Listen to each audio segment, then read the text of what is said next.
हा कार्यक्रम करण्याच्या आधी त्यांच्याविषयी लिहिलेलं, त्यांनी स्वतः लिहिलेलं, त्यांनी पुलं गेल्यानंतर 1 वर्षांनी लिहिलेला एक लेख होता. ते सगळं वाचत असताना असं लक्षात येत होतं की त्या अत्यंत शिस्तीच्या, पर्टिक्युलर अशा, अत्यंत बुद्धिमान अशा स्त्री होत्या.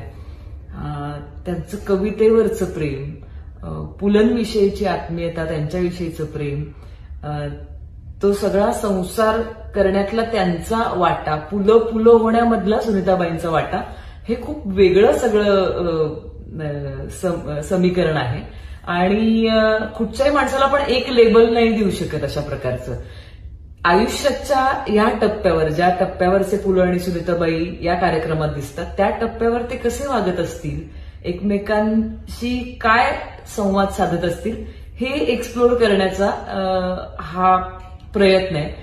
किंवा कधी कधी प्रेक्षक म्हणतात, किंवा अगदी कॉलेजमधली मुलं मुली येतात ज्यांना माहितही नसतं की कोणाविषयी काय बघायला चाललोय, पण बरेचदा ते नावं बघून येतात, पण त्यांना असं वाटतं की ताई, आम्ही आता एकतरी कवितेचं पुस्तक घेऊ आणि आम्हाला आवडेल वाचायला, कदाचित कळणार नाही पण आम्ही समजून घेण्याचा प्रयत्न करू. तेव्हा मला वाटतं की सार्थक झालं की हा कार्यक्रम करण्याचं.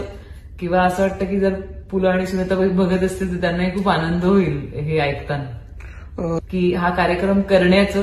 किंवा असं वाटतं की जर पुलं आणि सुनीताबाई बघत असतील तर त्यांनाही खूप आनंद होईल हे ऐकताना.